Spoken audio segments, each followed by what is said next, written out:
L-amministrazzjoni tal-Partit Nazzjonalista żiedet bi 11% il-pagi tagħha tul is-sena li għaddiet.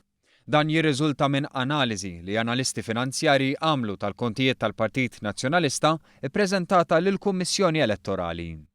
L-analiżi kienet ippubblikata fil-Gazzetta Kulħadd. Dawn il-kontijiet kienu ppreżentati kważi xarejn wara d-data stipulata bil-liġi tal-finanzjament tal-partiti u ġabu fix-xejn id-dikjarazzjonijiet li saru li l-qagħda finanzjarja tal-Partit Nazzjonalista marret għall-aħjar fi żmien it-tmexxija ta' Simon Busuttil u Rosette Take. Fil-fatt l-ispiża tal-Partit Nazzjonalista s-sena li għaddiet splodiet u waħda mir-raġunijiet kienet iż-żieda fil-pagi ta' dawk fil-qalba tal-partit.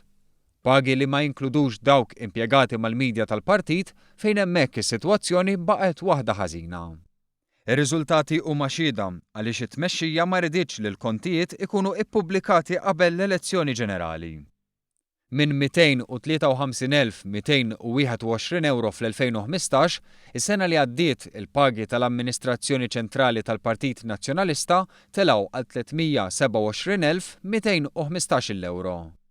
Il-kontijiet pubbliċi tal-Partit Nazzjonalista jindikaw li din l-ispiża kienet fuq 14 persuna u fil-ġustifikazzjoni tagħhom qalu li ż-żieda kienet ġustifikata għaliex issaħħaħ ir-riżors uman peress li kienet qed toqrob l-elezzjoni ġenerali.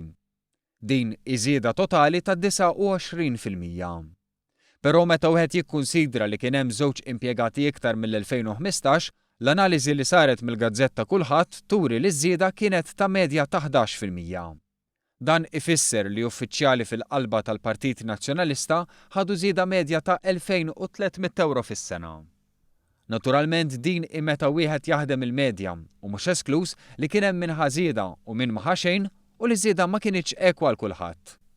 Dan ifisser li f'sena li d-dejn tal-partit ra żieda ta' 3,500,000 euro, l-uffiċjali tal-Partit Nazzjonalista taw żieda lilhom infushom. Mill-kontijiet ippreżentati jirriżulta li s-sena li għaddiet il-Partit Nazzjonalista għamel telf ta' 1,639,557 euro. Dan b'kuntrast mal-Partit Laburista li kellu surplus ta' 40,000 euro.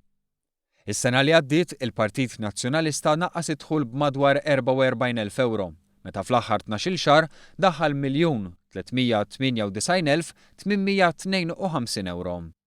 Fil-waqt li dħul naqas, l-ispiża żdiedet minn 831,410 euro għal 1,106,775 euro. B'hekk f'sena waħda kien hemm żieda fl-ispiża ta' 33%.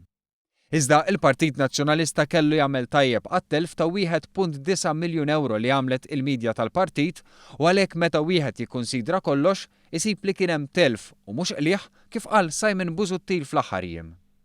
Minn dawn ir-riżultati jirriżulta li d-dejn tal-Partit Nazzjonalista biss kważi ilaħħaq id-9 miljun euro u dan jeskludi s-sussidjarji.